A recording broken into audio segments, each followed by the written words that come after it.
ராஜபாளையம் அருகே கிழவிக்குளம் கிராமத்தில் கடந்த 30 ஆண்டுகளுக்கு மேலாக அரசு ஆரம்ப சுகாதார நிலையம் செயல்பட்டு வருகிறது.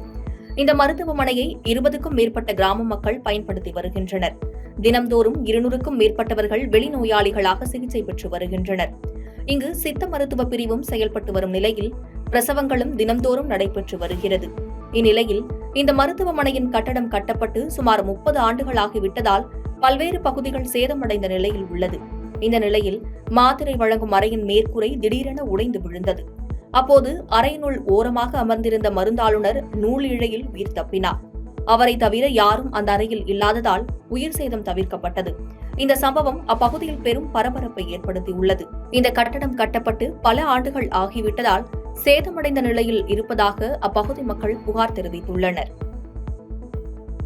பாதகம் செய்பவரை கண்டால் நாம் பயங்கொள்ளலாகாது பாப்பா, மோதி மிதித்து விடு பாப்பா, அவர் முகத்தில் உமிழ்ந்து விடு பாப்பா.